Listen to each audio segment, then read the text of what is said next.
ಒಬ್ಬ ಮನುಷ್ಯನು ಕ್ರಿಸ್ತನ ಅನ್ಯೋನ್ಯತೆಯಲ್ಲಿ ಬೆಳೆಯಬೇಕಾಗಿದ್ದರೆ ಕ್ರಿಸ್ತನೊಂದಿಗೆ ಅಂಟಿಕೊಂಡು ಜೀವಿಸಬೇಕು. ಅಂದ್ರೆ ಆತನಲ್ಲಿ ಅಂಟಿಕೊಂಡು ನೆಲೆಗೊಂಡಿರುವುದು ಅಂತ ಹೇಳಿದ್ರೆ ಆತನ ವಾಕ್ಯಗಳಲ್ಲಿ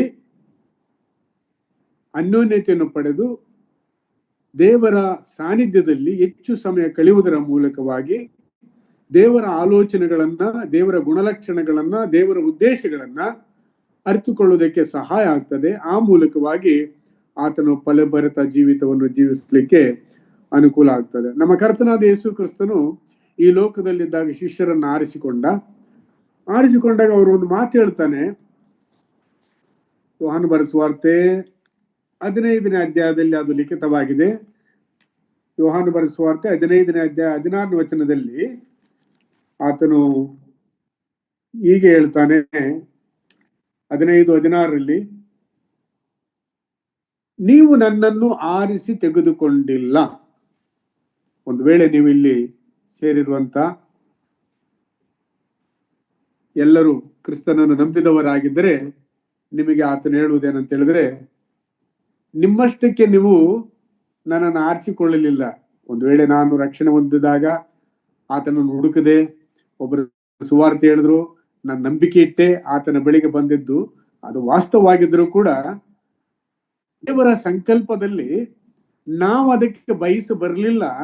ಆತನು ನಮ್ಮನ್ನು ಕರೆಯುವುದಕ್ಕೋಸ್ಕರ ಅದೆಲ್ಲ ಅವಕಾಶಗಳನ್ನು ನಮಗೆ ಮಾಡಿಕೊಟ್ಟ. ಆತನು ಹೇಳುವುದೇನಂತ ಹೇಳಿದ್ರೆ, ನೀವು ನನ್ನನ್ನು ಆರಿಸಿ ತೆಗೆದುಕೊಂಡಿಲ್ಲ, ನಾನು ನಿಮ್ಮನ್ನು ಆರಿಸಿ ತೆಗೆದುಕೊಂಡಿದ್ದೇನೆ. ಪ್ರತಿಯೊಬ್ಬ ವಿಶ್ವಾಸಿಯು ಗಮನದಲ್ಲಿಡಬೇಕಾದಂತ ವಿಷಯ ಏನಂತ ಹೇಳಿದ್ರೆ, ನಾನು ಕ್ರಿಸ್ತನನ್ನು ಬಯಸಲಿಲ್ಲ, ಆತನು ನನ್ನನ್ನು ಕರೆದಿದ್ದಾನೆ.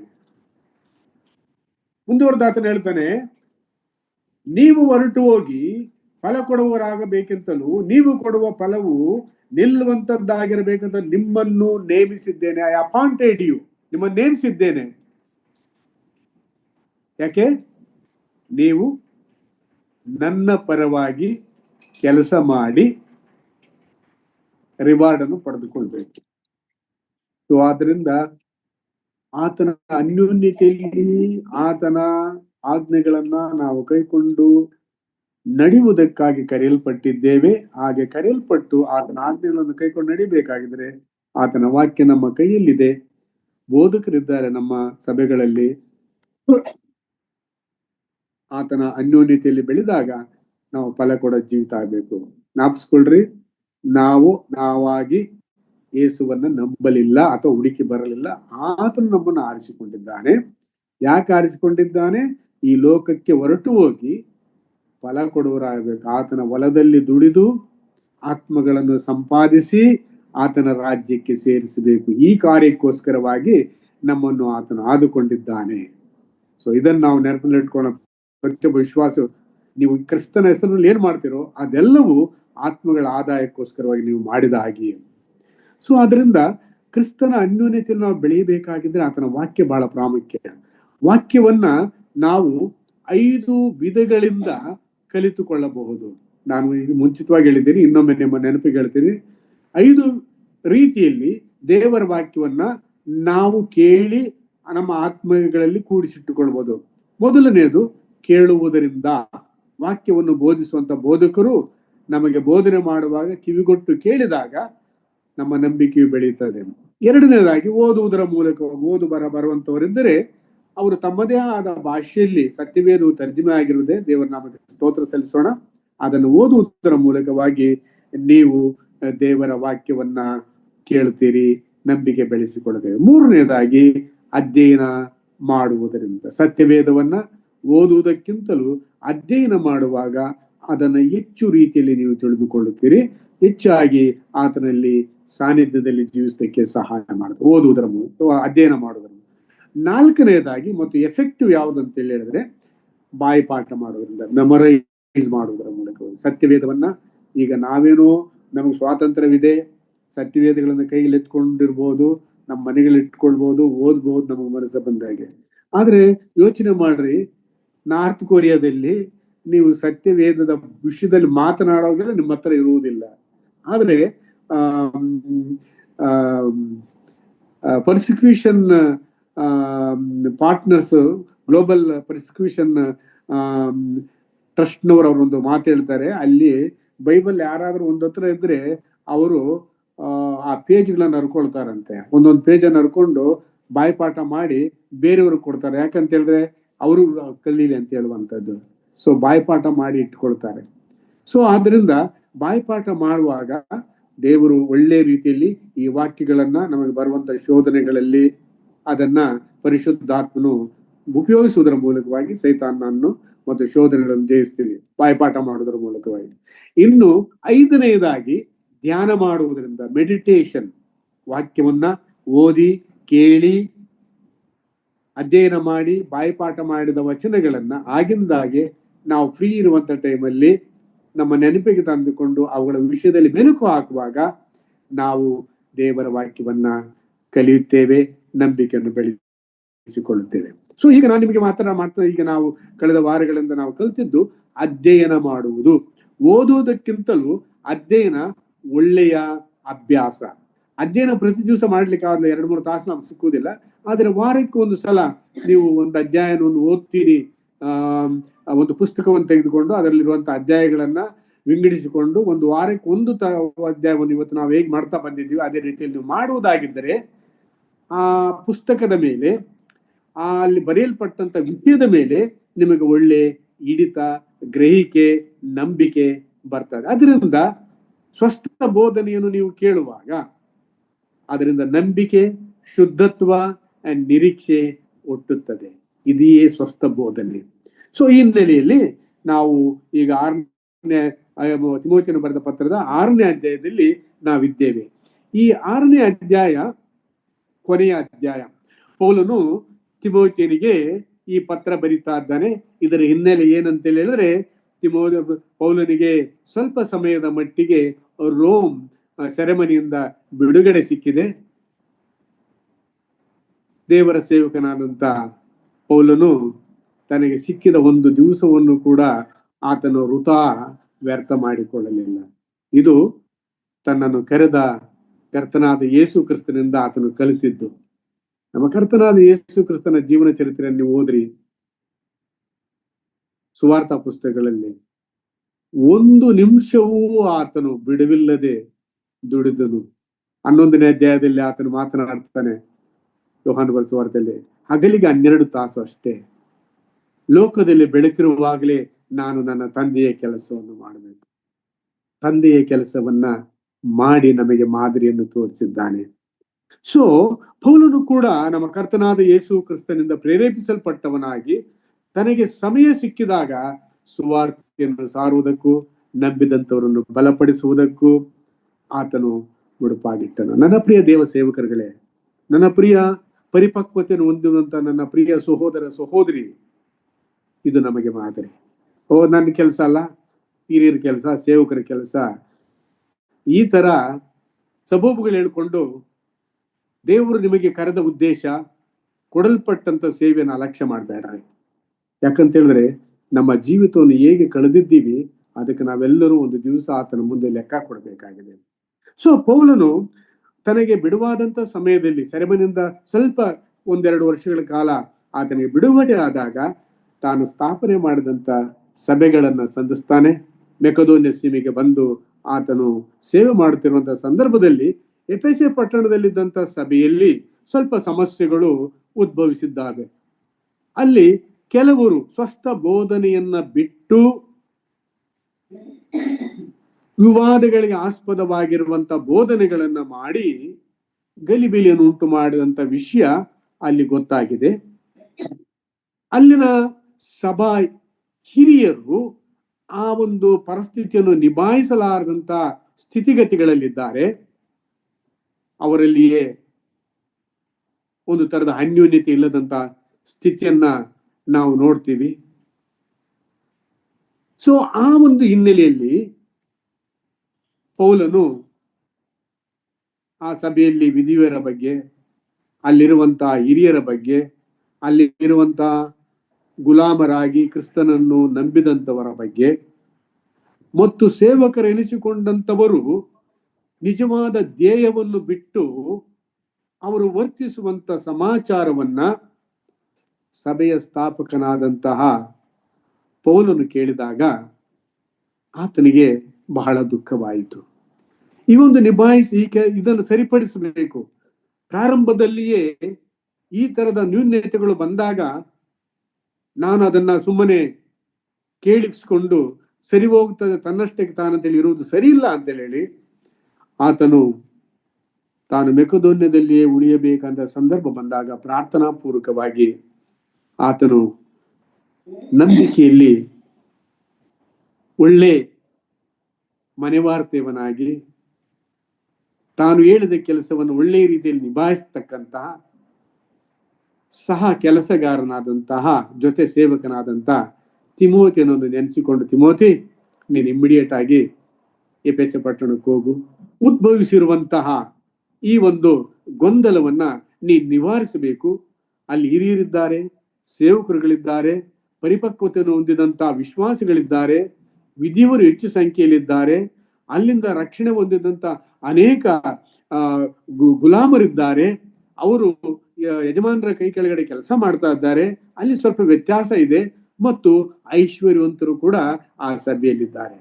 ಹೀಗೆ ನಾನಾ ವರ್ಗದ ಜನರಿರುವುದರಿಂದ ಅಲ್ಲಿ ಸಂಘರ್ಷಣೆಗಳಿಗೆ ಕಾರಣ ಆಗಿದೆ. ನೀನು ದಯವಿಟ್ಟು ಹೋಗಿ ನನ್ನ ಪರವಾಗಿ ಅವರನ್ನ ಸ್ವಸ್ಥ ಬೋಧನೆಯಲ್ಲಿ ಎಚ್ಚರಿಸಿ ಅವರು ತಿರುಗಿ ಕರ್ತನಾದ ಯೇಸು ಕ್ರಿಸ್ತನು ಅವರನ್ನು ಕರೆದ ಉದ್ದೇಶಕ್ಕೆ ಅವರನ್ನ ಹಿಂತಿರುಗಿಸಬೇಕೆಂಬುವಂತ ಉದ್ದೇಶದಿಂದ ಕಳಿಸಿದ್ದಾನೆ.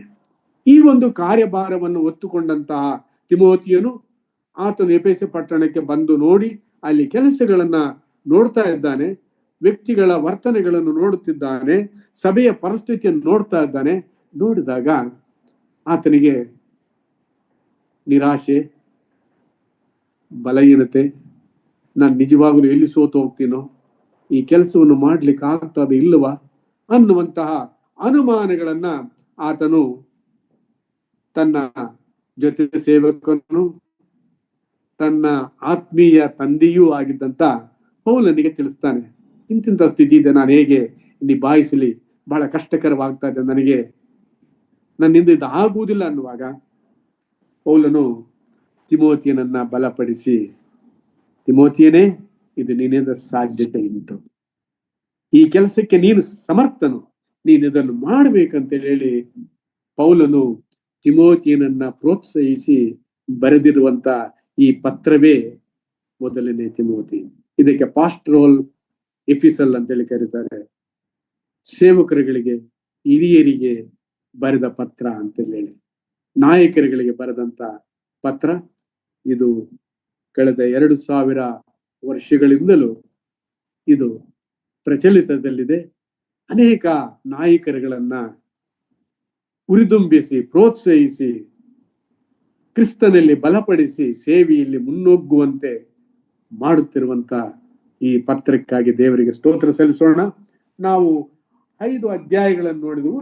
ಈ ಪತ್ರದಲ್ಲಿ ನಾವು ಪ್ರತಿಯೊಂದು ಅಧ್ಯಾಯವನ್ನು ನಾವು ವೀಕ್ಷಿಸುತ್ತಾ ಬಂದ ಹಾಗೆ ಇದರಲ್ಲಿ ಅವನು ಬರೆದಿರುವುದೇ ಅಂತ ಹೇಳಿದ್ರೆ, ತಿಮೋತಿಯನು ಸ್ವಸ್ಥ ಬೋಧನೆಯನ್ನ ಅಲ್ಲಿ ಸ್ಥಾಪಿಸಬೇಕು, ನೀನು ಹಿಂಜರಿಬಾರದು, ಸ್ವಸ್ಥ ಬೋಧನೆಯನ್ನು ತಿಳಿಸು.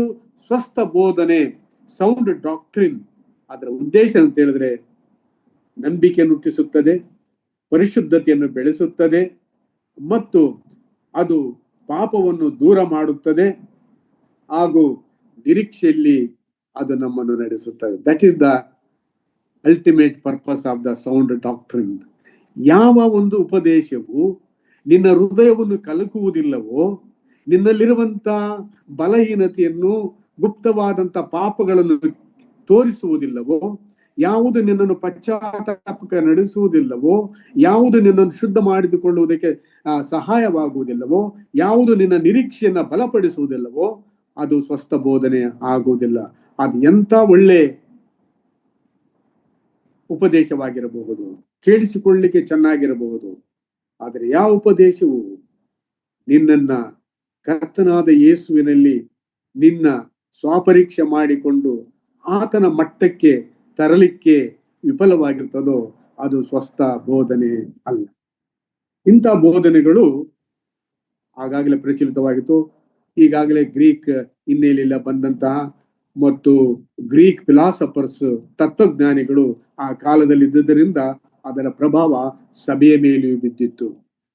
ಯೇಸು ಕ್ರಿಸ್ತನ ಜ್ಞಾನ ಅಷ್ಟೇ ಸಾಲದು, ಆತನು ಶಿಲುಬೆ ಮೇಲೆ ಪ್ರಾಣ ಕೊಟ್ಟದ್ದು ಅಷ್ಟು ಸಾಲದು, ನಮಗೆ ಸರಿಯಾದಂತ ಜ್ಞಾನ ಬೇಕು.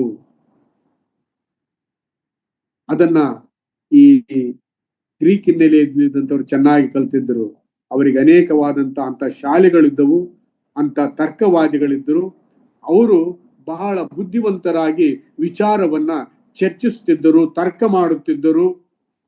ಸೊ ಇದನ್ನ ನೀವು ಅಥೇನ ಪಟ್ಟಣದಲ್ಲಿ ನೋಡ್ತೀರಿ. ಪೌಲನು ಅಥೇನ ಪಟ್ಟಣಕ್ಕೆ ಹೋದಾಗ ಅವರ ಜೊತೆಯಲ್ಲಿ, ಅವರ ಶಾಲೆಯಲ್ಲಿ ಆತನು ಪ್ರಸಂಗ ಮಾಡಿದ್ದಾನೆ. ಸೊ ಬಹಳ ಇವರು ಬುದ್ಧಿಜೀವಿಗಳು. ಆದ್ರಿಂದ ಬುದ್ಧಿವಂತಿಕೆಯ ಮಾರ್ಗ, ಜ್ಞಾನ ಮಾರ್ಗದಿಂದ ನಾವು ರಕ್ಷಣೆಯನ್ನು ಪಡಬಹುದು ಅಥವಾ ಸಿದ್ಧಿಗೆ ಬರಬಹುದು ಅನ್ನುವಂತ ತಪ್ಪಾದಂತಹ ತಿಳುವಳಿಕೆ ಆ ಸಭೆಗಳಲ್ಲಿ ಮನೆ ಮಾಡಿತ್ತು. ವಿಶ್ವಾಸಿಗಳು ಅದನ್ನ ಹೆಚ್ಚು ಕಡಿಮೆ ಒಪ್ಪಿಕೊಳ್ಳುತ್ತಾ ಇರುವಂತಹ ಸನ್ನಿವೇಶದಲ್ಲಿದ್ದರು. ಇದಕ್ಕೆ ನಾಸ್ಟಿಕಿಸಮ್ ಅಂತೇಳಿ ಹೇಳ್ತಾರೆ. ಸೊ ಆ ಸನ್ನಿವೇಶದಲ್ಲಿ ನಮ್ಮ ತಿಮೋತಿಯನು ಆ ಸ್ಥಳಕ್ಕೆ ಬರ್ತಾನೆ. ಸೊ ಪೌಲನು ತಿಮೋತಿಯನ್ನು ಕಳಿಸಿದ ಮೇಲೆ ನೀನೇ ನೋಡ್ಕಪ್ಪ ನಿನ್ನ ಸಭೆನಂತೇಳಿ ಹೇಳಿಲ್ಲ. ಆತನು ಹಿಂಬಲವಾಗಿ, ಆತನು ಅವನಿಗೆ ಪ್ರೋತ್ಸಾಹದಾಯಕನಾಗಿ ಇದ್ದಾನೆ. ನನ್ನ ಪ್ರಿಯ ಸಹೋದರ ಸಹೋದರಿ, ಯಾವ ನಾಯಕನಿಗೆ ಆಗಲಿ ಆತ ನಿರ್ವಹಿಸಬೇಕಾದ ಕಾರ್ಯದಲ್ಲಿ ಆತನಿಗೆ ಪ್ರೋತ್ಸಾಹ ಮಾಡುವಂತ ಅವರ ಆತ್ಮೀಯ ನಾಯಕರುಗಳ ಅವಶ್ಯಕತೆ ಇತ್ತು. ಇದು ಕ್ರೈಸ್ತ ಚರಿತ್ರೆಯಲ್ಲಿ, ಸಭೆಗಳಲ್ಲಿ ನಾವು ನೋಡುತ್ತಾ ಇದ್ದೇವೆ. ಸೊ ಈತನು ಪ್ರೋತ್ಸಾಹಿಸಿ ಬರೆದು ಅಲ್ಲಿರುವಂತ ದುರ್ಮಾರ್ಗದಲ್ಲಿರುವಂತವರನ್ನು ನೀನು ಎಚ್ಚರಿಸಬೇಕು ಮತ್ತು ಅಲ್ಲಿ ಇರುವಂತಹ ಸ್ವಸ್ಥ ಬೋಧನೆಯಲ್ಲಿ ಸ್ತ್ರೀ ಪುರುಷರನ್ನ ನೀನು ಉಪದೇಶಿಸಿ ಸರಿಯಾದಂತ ಒಂದು ಕ್ರೈಸ್ತ ವಿಶ್ವಾಸದಲ್ಲಿ ಬೆಳೆಸಬೇಕು. ಹಾಗೂ ಆ ಸಭೆಯಲ್ಲಿ ಇರುವಂತ ವಿಧಿವರ ಬಗ್ಗೆ ಮತ್ತು ಅಲ್ಲಿರುವಂತ ಸ್ತ್ರೀ ಪುರುಷರು, ಚಿಕ್ಕವರು ದೊಡ್ಡವರು, ವೃದ್ಧರು, ಸ್ತ್ರೀಯರು ಪುರುಷರ ವಿಷಯದಲ್ಲಿ, ಯೌವನಸ್ಥರ ವಿಷಯದಲ್ಲಿ, ಅಲ್ಲಿರುವಂತ ಐಶ್ವರ್ಯವಂತ ವಿಶ್ವಾಸಿಗಳ ವಿಷಯದಲ್ಲಿ, ಅಲ್ಲಿರುವಂತಹ ಗುಲಾಮ ಹಿನ್ನೆಲೆಯಿಂದ ಕ್ರೈಸ್ತ ವಿಶ್ವಾಸಕ್ಕೆ ಬಂದಂತ ವಿಷಯದಲ್ಲಿ ಹೇಗೆ ನಡೆದುಕೊಳ್ಳಬೇಕು, ಅವರನ್ನು ಹೇಗೆ ಎಚ್ಚರಿಸಬೇಕು ಅನ್ನುವಂತ ಬೋಧನೆಯನ್ನ ಅಲ್ಲಿ ಆತನು ಮಾಡ್ತಾ ಇದ್ದಾನೆ. ಈಗ ನಾವು 6ನೇ ಅಧ್ಯಾಯಕ್ಕೆ ಬರುವಾಗ, ಸೊ ಇದನ್ನ ಸಂಕ್ಷಿಪ್ತವಾಗಿ ನಾವು ಆಲೋಚನೆ ಮಾಡೋಣ. 6ನೇ ಅಧ್ಯಾಯದಲ್ಲಿ 21 ವಚನಗಳು ಇವೆ. ಸೊ ಇದರ ತಲೆಬರಹವು ಕೂಡ ನಮಗೆ ಅಲ್ಲಿ ಕೊಡಲ್ಪಟ್ಟಿದೆ. ಇದರಲ್ಲಿ 2 ತಲೆಬರಹಗಳನ್ನ ನಾವು ಕಾಣ್ತೀವಿ. ಕನ್ನಡ ಸತ್ಯವೇದ ಹೊಂದಿದಂಥವರು ನಿಜವಾಗಲೂ ಭಾಗ್ಯಶಾಲಿಗಳು. ಯಾಕಂತ ಹೇಳಿದ್ರೆ ಅದರಲ್ಲಿ ಸಬ್ ಹೆಡ್ಡಿಂಗ್ಸ್ ಇದೆ. ಒಂದು ಅಧ್ಯಾಯದಲ್ಲಿ ಏನು ವಿಷಯ ಪ್ರಧಾನವಾಗಿ ಹೇಳಿದೆ ಅದನ್ನ ಆ ತಲೆಬರಹದಲ್ಲಿ ಕೊಟ್ಟಿರ್ತಾರೆ. ಇದು ನಮಗೆ ಅನುಕೂಲ ಮಾಡ್ತದೆ. 2 ವಚನಗಳನ್ನ ಒಂದು ಹೆಡ್ಡಿಂಗ್ ಮಾಡಿ, ದಾಸರಾಗಿ ಮತ್ತೊಬ್ಬರ ಅಧೀನದಲ್ಲಿರುವ ಕ್ರೈಸ್ತರ ಧರ್ಮ. ಸೊ ದಾಸರಾಗಿ ಮತ್ತೊಬ್ಬರ ಯಜಮಾನನ ಕೆಳಗಡೆ ಕೆಲಸ ಮಾಡುವಂತಹ ವಿಶ್ವಾಸಿಗಳು ನಡೆದುಕೊಳ್ಳಬೇಕಾದ ಕ್ರಮ ವಾಕ್ಯಾನುಸಾರವಾಗಿ ಏನು ಎಂಬುದನ್ನ ಪೌಲನು ಹೇಳ್ತಾನೆ. ಒಂದು ವೇಳೆ ಅಲ್ಲಿಯವರೆಗೂ ಆ ಕ್ರಮ ಇರಲಿಲ್ಲ ಅನಿಸ್ತದೆ. ಪೌಲನು ಅಲ್ಲಿನ ಸಮಸ್ಯೆಯನ್ನು ಗುರುತಿಸಿ ಈ ಒಂದು ಕ್ರಮವನ್ನು ತರ್ತಾನೆ. ಮತ್ತು 3ನೇ ವಚನದಿಂದ 21ನೇ ವಚನಕ್ಕೆ ಅದಕ್ಕೊಂದು ಹೆಡ್ಡಿಂಗ್ ಕೊಟ್ಟಿದ್ದಾನೆ. ತಿಮೋತಿಯನು ತಪ್ಪಾದ ಬೋಧನೆಗೂ ಹಣದಾಸೆಗೂ ದೂರವಾಗಿರಬೇಕು. ಗಮನಿಸಿರಿ, ತಿಮೋತಿಯನು ಈ ಸಭೆಗೆ ಬಂದಿರುವಂತದ್ದು ಮಾರ್ಗದರ್ಶನ ಕೊಡುವುದಕ್ಕಾಗಿ. ಅಲ್ಲಿನ ವಿಶ್ವಾಸಿಗಳನ್ನ, ವಿವಿಧ ವರ್ಗದ ವಿಶ್ವಾಸಿಗಳನ್ನ ಉರಿತುಂಬಿಸಿ ನಿಜವಾದ ಸ್ವಸ್ಥ ಬೋಧನೆಯಲ್ಲಿ ಅವರನ್ನ ಬೆಳೆಸುವುದಕ್ಕಾಗಿ ಬಂದಿದ್ದಾನೆ. ಅಧಿಕಾರ ಇದೆ, ಜನರೆಲ್ಲರೂ ಗೌರವ ಕೊಡ್ತಾರೆ ತಿಮೋತಿಯನಿಗೆ. ಮೋರೋವರ್ ಈತನು ಪೌಲನ ಹತ್ತಿರದವನು, ಪೌಲನು ಮೆಚ್ಚುವಂತ ನಾಯಕ. ಸೊ ಈ ಹಿನ್ನೆಲೆಯಲ್ಲಿ ತಿಮೋತಿಯನು ಅಲ್ಲಿ ಸಭೆಯನ್ನು ಸರಿಪಡಿಸುವಂತ ಕಾರ್ಯದಲ್ಲಿ ತೊಡಗಿರುವಾಗ ಆತನ ಕೈಯಲ್ಲಿ ಅಧಿಕಾರ ಇದೆ. ಜನರು ಆತನನ್ನು ಕೇಳ್ತಾರೆ, ತಾನು ಏನಾದರೂ ಮಾಡುವುದಕ್ಕೆ ಆತನಿಗೆ ಯಾರು ಅಡ್ಡಿ ಮಾಡುವುದಿಲ್ಲ. ಈ ಹಿನ್ನೆಲೆಯಲ್ಲಿ ಪೌಲನು ತಿಮೋತಿಯನ್ನು ಒಂದು ಎಚ್ಚರಿಸ್ತಾನೆ, ತಿಮೋತಿ ಬಿ ಕೇರ್ಫುಲ್, ಬಹಳ ಹುಷಾರಾಗಿರ್ಬೇಕಪ್ಪ.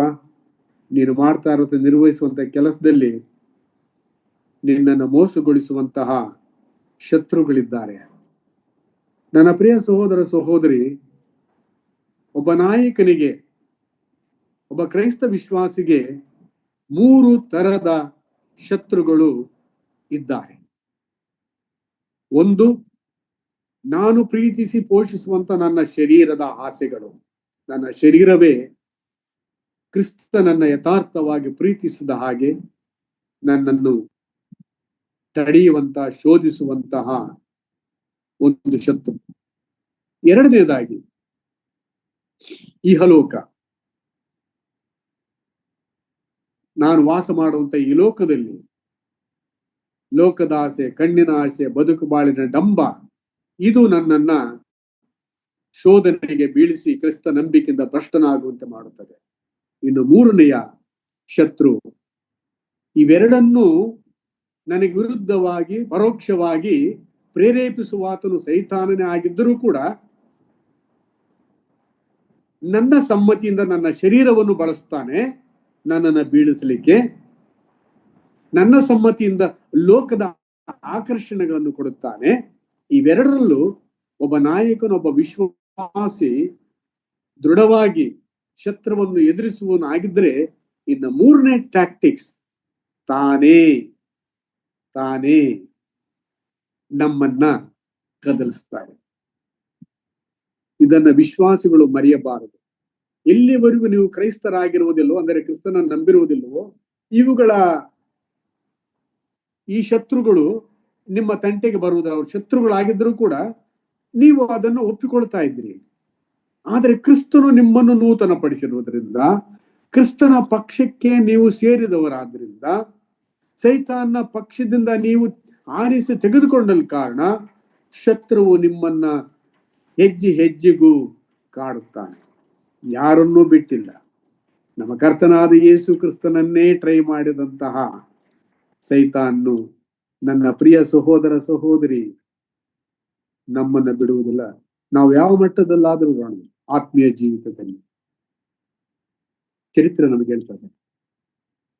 ಯೇಸುವಿನ ಜೊತೆಯಲ್ಲಿ 3 ವರ್ಷಗಳ ಕಾಲ ದೇವಕುಮಾರನ ಸಾಕ್ಷಾತ್ ನೋಡಿ, ತಂದೆಯ ಜೊತೆಯಲ್ಲಿ ಆದಿಟ್ಟುಕೊಂಡ ಒಡನಾಟವನ್ನ, ಆ ಒಂದು ನೂತನ ಜೀವಿತದ ಅನುಭವವನ್ನು ಹೊಂದಿದಂತಹ ಯೇಸು ಸ್ವಾಮಿಯ ನಿಕಟಾವರ್ತಿ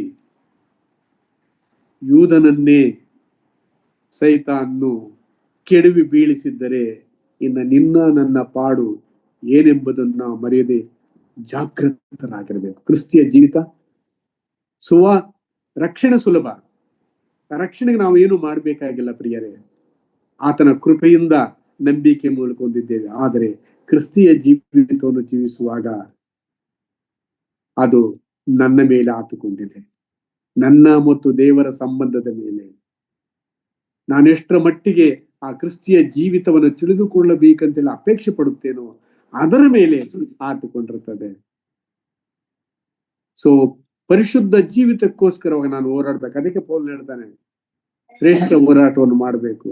ಶತ್ರು ಹಿಂದೆ ಮುಂದೆ ಒಳಗಡೆ ಹೊರಗಡೆ ಎಲ್ಲಾ ರೀತಿಯಲ್ಲಿಯೂ ನಮ್ಮ ಮೇಲೆ ಆತನು ಯುದ್ಧ ಮಾಡ್ತಾನೆ.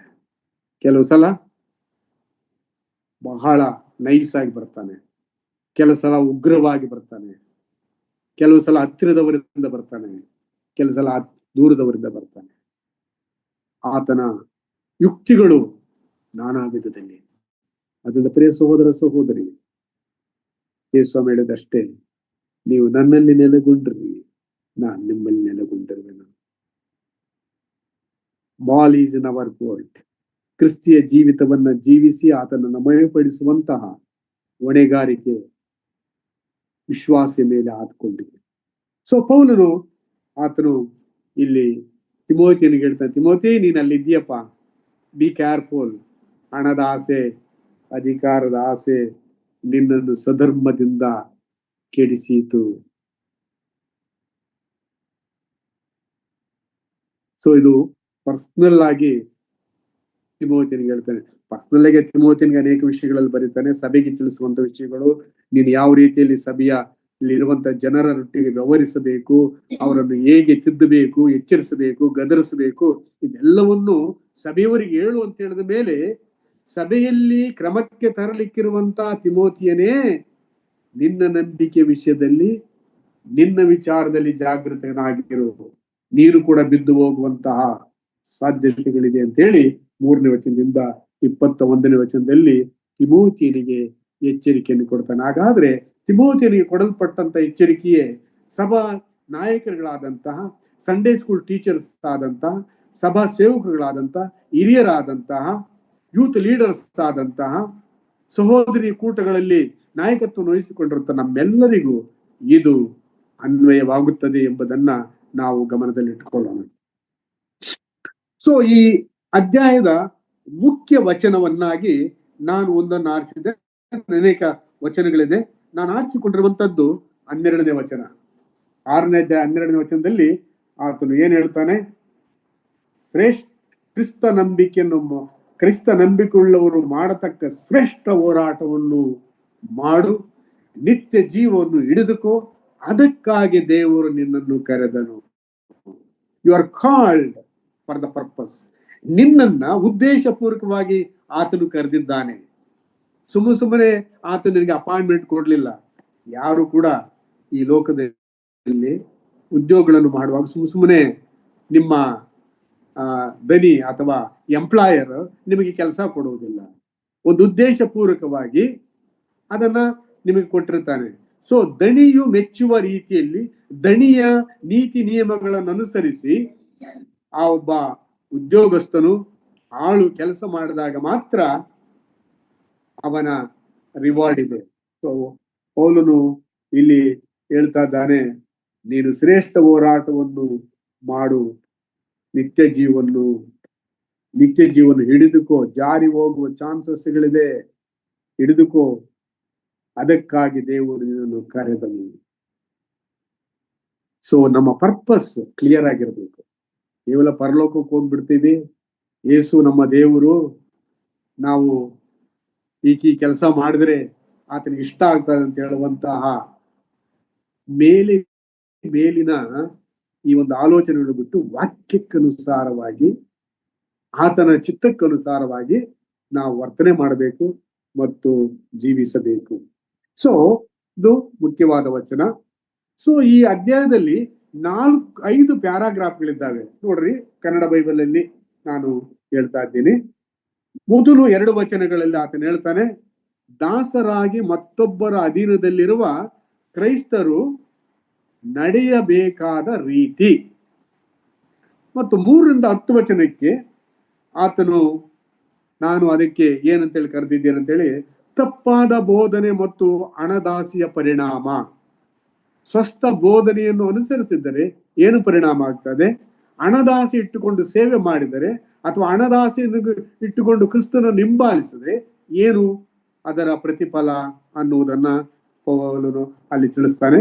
11ರಿಂದ 16ನೇ ವಚನದಲ್ಲಿ 11ರಿಂದ 16ರಲ್ಲಿ ತಿಮೋತಿಯನು ಈ ಎರಡಕ್ಕೂ, ಹಣದಾಸೆಗೂ ಮತ್ತು ತಪ್ಪಾದ ಬೋಧನೆಗೂ ಎಚ್ಚರವಾಗಿದ್ದು ದೂರವಾಗಿದ್ದು ಕ್ರಿಸ್ತ ನಂಬಿಕೆಯನ್ನು ಕಾಪಾಡಿಕೊಳ್ಳಬೇಕು ಎಂಬುದ ಸೇವೆ ಮಾಡಬೇಕೆಂಬುದನ್ನ ಆ ಭಾಗದಲ್ಲಿ ವಿವರಣೆ ಮಾಡ್ತಾನೆ. 17 ಮತ್ತು 17ರಿಂದ 19 ಸಭೆಯಲ್ಲಿರುವಂತಹ ಐಶ್ವರ್ಯವಂತರಾದಂತ ಕ್ರೈಸ್ತರು ಈ ಲೋಕದ ಐಶ್ವರ್ಯವಂತರಾಗಿದ್ದಾರೆ.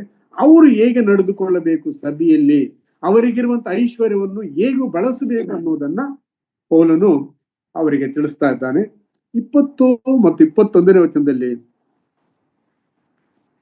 ತಿಮೋತಿಯನೇ, ದೇವರು ಪ್ರೀತಿ ಮಾಡಿ ನಿನ್ನ ವಶಕ್ಕೊಂದು ಕೆಲಸ ಕೊಟ್ಟಿದ್ದಾನಪ್ಪ.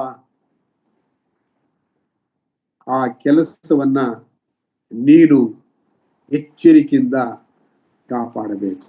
ನಿನ್ನ ವಶಕ್ಕೆ ಕೊಟ್ಟಿರುವುದನ್ನ ಎಚ್ಚರಿಕೆಯಿಂದ ಕಾಪಾಡಬೇಕು. ಈ ಬುದ್ಧಿವಾದವನ್ನು ಹೇಳಿ ಈ ಪತ್ರವನ್ನ ಪೌಲನು ಮುಗಿಸ್ತಾ ಇದ್ದಾನೆ. ಕೊನೆಯ ವಚನದಲ್ಲಿ ಆತನು ಹೇಳ್ತಾನೆ, ಕೃಪೆಯು ನಿನ್ನೊಂದಿಗಿರಲಿ.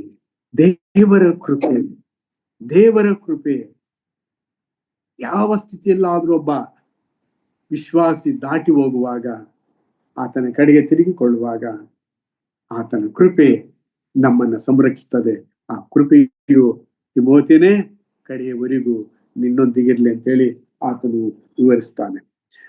ಸೊ ಈ ಅಧ್ಯಾಯದಲ್ಲಿ ಇತರ ಮುಖ್ಯ ವಚನ, ಈ ಅಧ್ಯಾಯದಲ್ಲಿ ಉಪಯೋಗಿಸಿರುವಂತಹ ಕೆಲವು ಪದೇ ಪದೇ ಬಳಕೆಯಾಗಿರುವಂತಹ ಪದಗಳು ನಿಮ್ಮಲ್ಲಿ ಯಾರಾದ್ರೂ ಮಾಡಿರಬಹುದು, ಗೊತ್ತಿಲ್ಲ. ಆದರೆ ನಾನು ಇದರಲ್ಲಿ ನಿಮಗೆ ತಿಳಿಸುವುದೇನಂತ ಹೇಳಿದ್ರೆ, ಇದರಲ್ಲಿ 3 ವಿಶೇಷವಾದಂತ ವಚನಗಳು ಪದೇ ಪದೇ ಪದಗಳು ಬಳಕೆಯಾಗಿದೆ. ಅವುಗಳಲ್ಲಿ ಯಾವುದಂತ ಹೇಳಿದ್ರೆ ನಂಬಿಕೆ ಅನ್ನುವಂಥ ಪದ, ನಂಬಿಕೆ ಅನ್ನುವಂಥ ಪದ ಇಲ್ಲಿ ಉಪಯೋಗಿಸಲ್ಪಟ್ಟಿದೆ. ಈ ನಂಬಿಕೆ ಅನ್ನುವಂಥ ಪದದಲ್ಲಿ ಸುಮಾರು 6 ಬಾರಿ 21 ವಚನದಲ್ಲಿ ಉಪಯೋಗಿಸಲ್ಪಟ್ಟಿದೆ. 6 ಬಾರಿ. ವಚನ 2ರಲ್ಲಿ 2 ಸಲ ಈ ವಚನ ಪ್ರಯೋಗವಾಗಿದೆ. ಓದ್ಬಿಡೋಣ. ಅದು ಒಂದನ್ನು ಮಾತ್ರ ನಾನು ಓದ್ತೇನೆ, ಉಳಿದೆಲ್ಲ ಓದ್ಲಿಕ್ಕೆ ಆಗೋದಿಲ್ಲ. 2ನೇ ವಚನದಲ್ಲಿ ಆತನು ಹೇಳುವುದೇನಂತ ಹೇಳಿದ್ರೆ, ಕುಮಾರನಾದ ತಿಮೋಥಿಯನಿಗೆ ಬರೆಯುವುದೇನೆಂದ್ರೆ, ತಂದೆಯಾದ ದೇವರ 6ನೇ ಅಧ್ಯಾಯಕ್ಕೆ ಹೋಗೋದು. 6ನೇ ಅಧ್ಯಾಯದಲ್ಲಿ 2ನೇ ವಚನ, ಕ್ರಿಸ್ತನನ್ನು ನಂಬುವವರಾದ ಯಜಮಾನರಿದ್ದಾರೆ. ನಂಬಿಕೆ ಅಲ್ಲಿ ಉಪಯೋಗವಾಗಿದೆ. ಆಮೇಲೆ ಅದೇ ವಚನದಲ್ಲಿ ಮುಂದಕ್ಕೆ ಹೋಗುವಾಗ, ತಮ್ಮ ಸೇವೆ ಫಲವನ್ನು ಹೊಂದುವವರು ನಂಬುವವರೂ ಪ್ರಿಯರೂ ಆಗಿದ್ದಾರೆಂದು. ಸೊ ನಂಬಿಕೆ ಅನ್ನುವಂಥ ಪದ 2 ಸಲ ಈ ವಚನದಲ್ಲಿ ಉಪಯೋಗಿಸಿದ್ರೆ, ಇನ್ನು 10ನೇ ವಚನದಲ್ಲಿ ಹಣದಾಸಿಯ ಸಕಲ ವಿಧವಾದ ಕೆಟ್ಟತನಕ್ಕೆ ಮೂಲವಾಗಿದೆ. ಕೆಲವರು ಅದಕ್ಕಾಗಿ ಆತರಪಟ್ಟು ಅದರಿಂದ ಕ್ರಿಸ್ತ ನಂಬಿಕೆಯನ್ನು ಬಿಟ್ಟು ಅಲೆದಾಡಿದ್ದಾರೆ. ಸೊ ಕ್ರಿಸ್ತ ನಂಬಿಕೆಯನ್ನು ಬಿಟ್ಟು ಬಿಡೋದಕ್ಕೆ ಹಣದಾಸೆಯು ಅದು ಒಂದು ಮಾರಕವಾಗಿದೆ ಅಂತ ಹೇಳೋದನ್ನ ಅಲ್ಲಿ ತಿಳಿಸ್ತಾರೆ. ಮತ್ತೆ 11ನೇ ವಚನದಲ್ಲಿ ನೀವು ಬರುವಾಗ, ನೀತಿ, ಭಕ್ತಿ, ನಂಬಿಕೆ, ಪ್ರೀತಿ, ಸ್ಥಿರಸಿದ್ಧ ಇವುಗಳಲ್ಲಿ ಸಂಪಾದಿಸುವ, ನಂಬಿಕೆಯನ್ನು ಸಂಪಾದಿಸುವುದಕ್ಕೆ ನೀನು ಪ್ರಯಾಸ ಪಡು ಅಂತ ಹೇಳ್ತಾನೆ.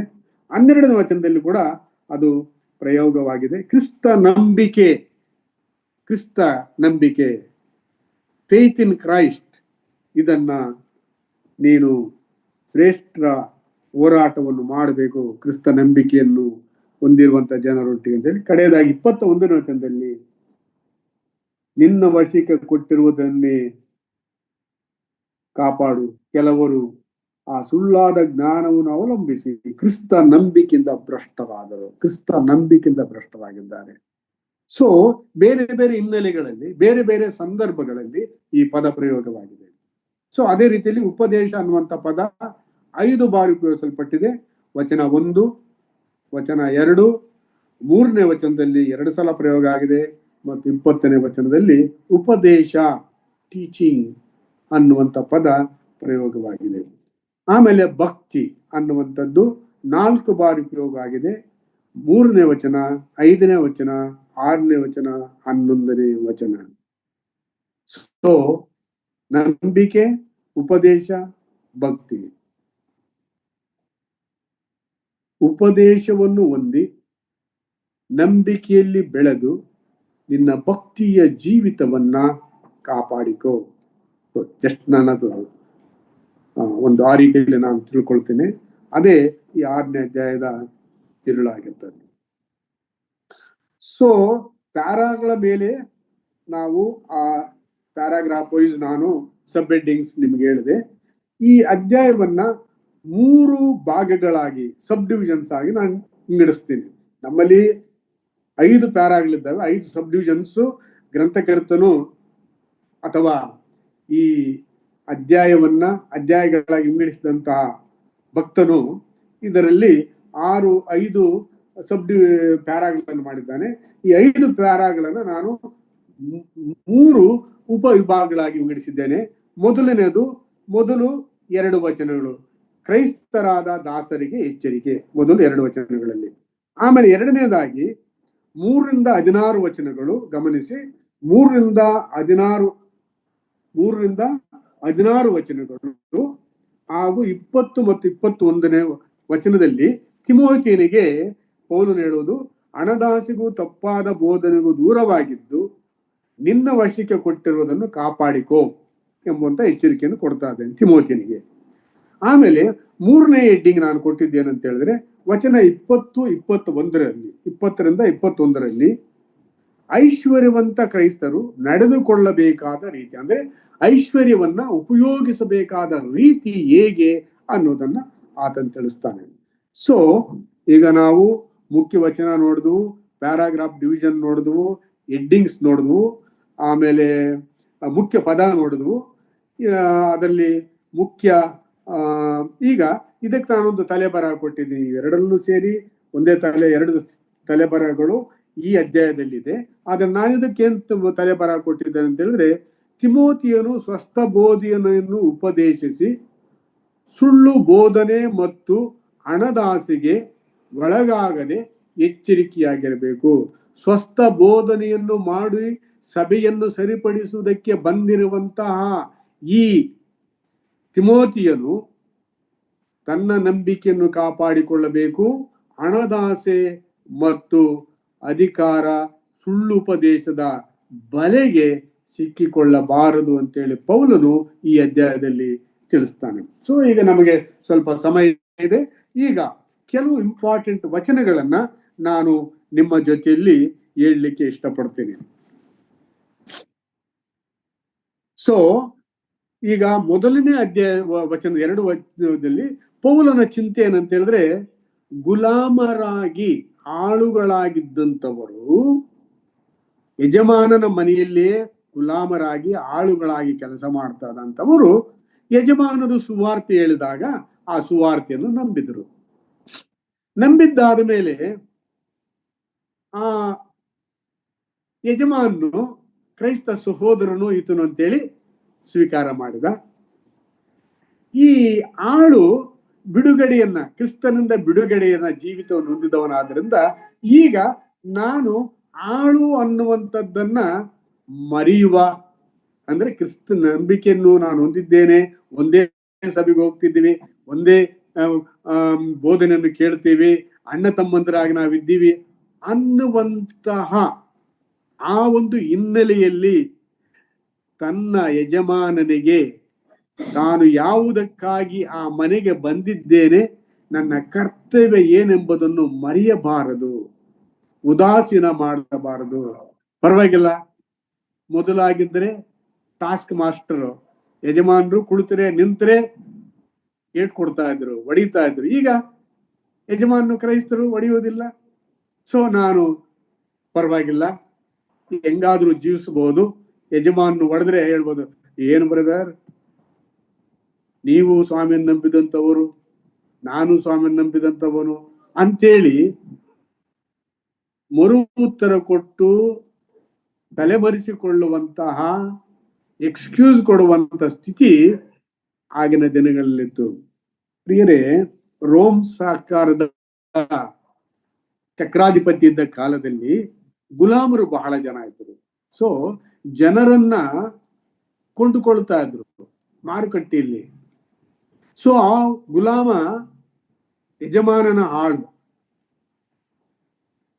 ಆಳುಗೆ ಸ್ವಾತಂತ್ರ್ಯವಿಲ್ಲ, ಕೆಲಸದ ಪುರುಸೊತ್ತಿಲ್ಲ, ಸರಿಯಾಗಿ ನಿದ್ರೆ ಊಟ ಅವನಿಗೆ ಮಾಡ್ಲಿಕ್ಕೆ ಅವಕಾಶ ಇರಲಿಲ್ಲ. ಯಜಮಾನನು ಟಾಸ್ಕ್ ಮಾಸ್ಟರ್, ತಪ್ಪಿಸಿಕೊಂಡು ಹೋಗ್ಲಿಕ್ಕಿಲ್ಲ. ತಪ್ಪಿಸಿಕೊಂಡು ಹೋದಂತ ಗುಲಾಮ ಸಿಕ್ಕಿದ್ರೆ ಅವನಿಗೆ ಒಂದು ಮಾರ್ಕ್ ಮಾಡೋರು. ಸೊ ಅವನಿಗೆ ಡೆತ್ ಪೆನಾಲ್ಟಿ.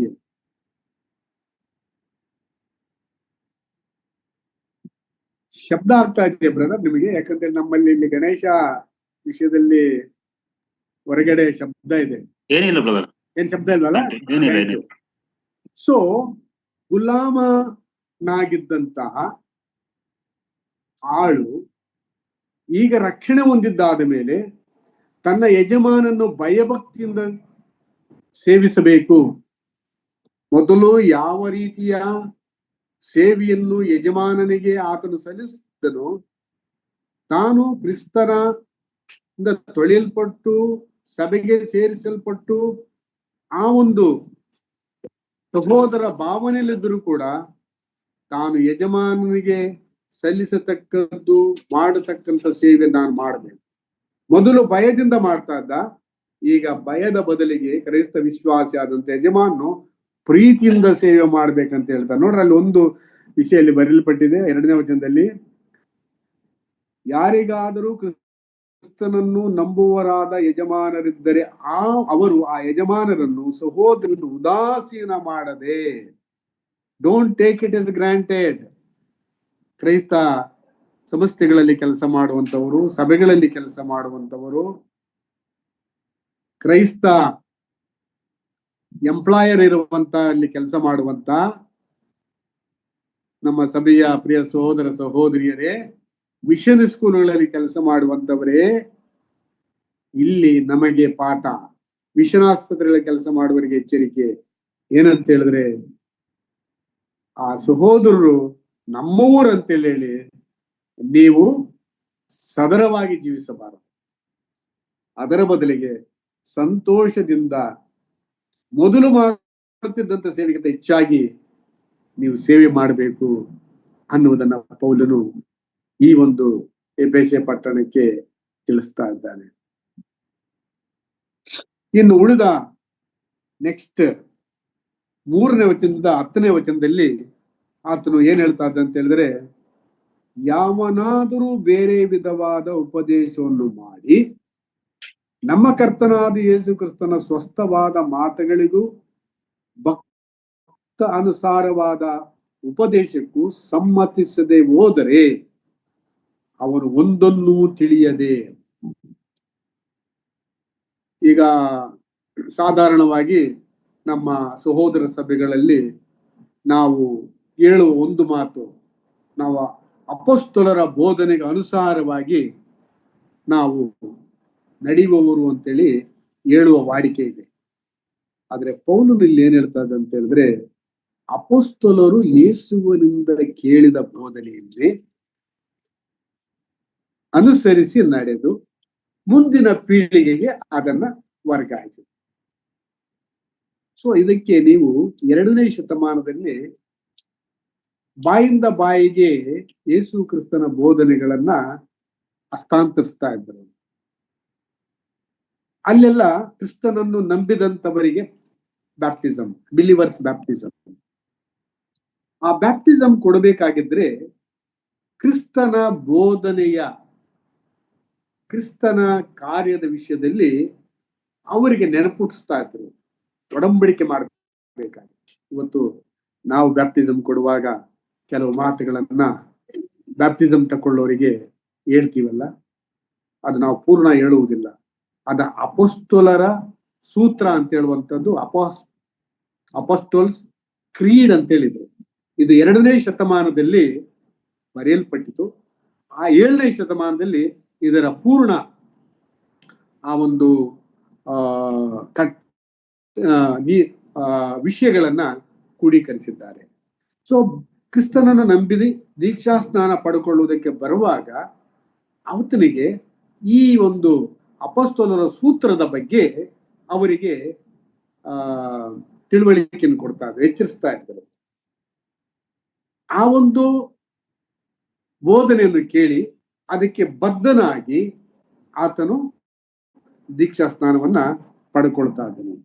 ಸೊ ಆ ಬೋಧನೆಯಲ್ಲಿ ಏನಿದೆ ಅಂತೇಳಿ, ಯೇಸು ಕ್ರಿಸ್ತನು ಯಾರು, ಆತನು ಈ ಲೋಕಕ್ಕೆ ಬಂದ ವಿಷಯ ಮತ್ತು ಆತನು ಈ ಲೋಕದಲ್ಲಿ ಜೀವಿಸಿ ಪೊಂತ್ಯ ಪಿಲಾತನ ಹೆರೋದನ ಕಾಲದಲ್ಲಿ ಆತನು ಶಿಲುಬೆಯಲ್ಲಿ ಪ್ರಾಣ ಕೊಟ್ಟು ಸತ್ತು ಉಣಲ್ಪಟ್ಟು ಸಮಾಧಿ ಮಾಡಲ್ಪಟ್ಟು 3ನೇ ದಿವಸದಲ್ಲಿ ಎದ್ದು ಬಂದು ಜನರಿಗೆ ಕಾಣಿಸಿಕೊಂಡು 40 ದಿವಸಗಳ ಕಾಲ ಲೋಕದಲ್ಲಿದ್ದು ಆಮೇಲೆ ಆತನು ನಿವಾರಣನಾಗಿ ಪರಲೋಕಕ್ಕೆ ಏರಿ ಹೋದನು.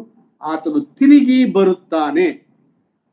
ಈ ಒಂದು ಡಾಕ್ಟ್ರಿನ್ಸ್, ಈ ಒಂದು ಬೋಧನೆಗಳನ್ನ ಹೊಸದಾಗಿ ಕ್ರಿಸ್ತನನ್ನು ನಂಬಿದಂತ ದೀಕ್ಷಾ ಸ್ನಾನ ಹೊಂದಲಿಕ್ಕೆ ಬರುವಂತ ವಿಶ್ವಾಸಿಗೆ ಅವರು ಮನದಟ್ಟು ಮಾಡ್ತಾ ಇದ್ರು. ಇದು ಸ್ವಸ್ಥ ಬೋಧನೆ. ಇದನ್ನೇ ಆತನು ಹೇಳುವಂಥದ್ದು.